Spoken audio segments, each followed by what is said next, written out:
महाभारत के सांकेतिक युद्ध के साथ राजगढ़ के पाप में संपन्न हुआ 3 दिवसीय बिशु मेला।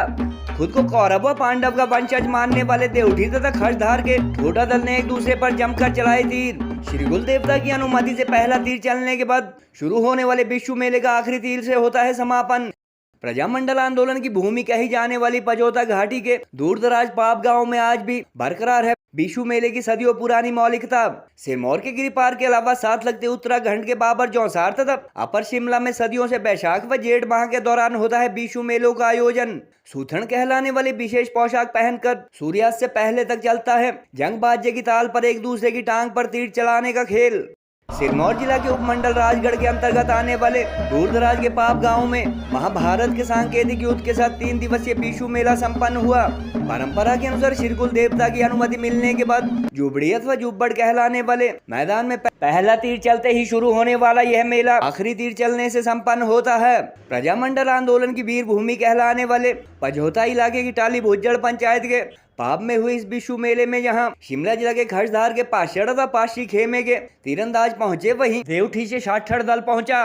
पाशी अथवा पाषाण जहां खुद को पांडवों का वंशज मानते हैं, वहीं साठी कौरवों की संतानें कहे जाते हैं और सदियों से इन दोनों खेमों के बीच हर साल महाभारत के सांकेतिक युद्ध के रूप में बिशु मेलों का आयोजन होता है। निर्धारित नियमानुसार सुथड़ कहलाने वाले विशेष मोटे कपड़े के पाजामे वाली पोशाक पहनकर ठोडा ठोडो अथवा थोड़े कहलाने वाले दल के सदस्य पारंपरिक वाद्य यंत्रों की ताल पर एक दूसरे पर तीर चलाते हैं और जिस शख्स पर तीर चलता है वह उछल उछल कर खुद को बचाने की कोशिश करता है।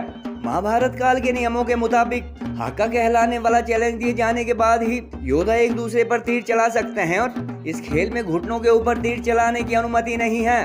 राजगढ़ क्षेत्र से ही संबंध रखने वाले साहित्यकार यज्ञदत्त शर्मा ने बताया कि साठड़ व पाषाण खेमे में होने वाले इस सांकेतिक युद्ध के लिए पहुंचने वाले दल को मेजबान ग्रामीण ठीला कहलाने वाली विशेष दावतें देते हैं, जिसके लिए हर घर में मेहमानों को बराबर बांटा जाता है। उन्होंने कहा कि पझोता के पाप गांव में आज भी सदियों पुरानी बिशु मेले की मौलिकता बरकरार है और यहाँ ठोडा नृत्य ही इस मेले का मुख्य आकर्षण रहता है। गौरतलब है कि सिरमौर जिला के गिरिपार के अलावा साथ लगते उत्तराखंड के बाबर जौसार व अपर शिमला में भी सदियों से आमतौर पर 3 दिन तक चलने वाले बिशु मेले की परंपरा कायम है और 2 दिन पहले ही संगड़ा के अंधेरी में 3 दिवसीय बिशु मेला संपन्न हुआ है। गिरि व टॉस नदी के साथ लगते इलाकों में मनाए जाने वाले इन मेलों में कुछ जगहों पर जहां सांस्कृतिक कार्यक्रमों खेलकूद प्रतियोगिताएं बिशु का एक अहम हिस्सा बन चुकी है, वहीं पझोता के पाप गांव में आज भी सदियों पुराने इस मेले की मौलिकता बरकरार है। इस क्षेत्र का ये देव परंपरा का मुख्य मेला माना जाता है और इसे बिशु कहते हैं।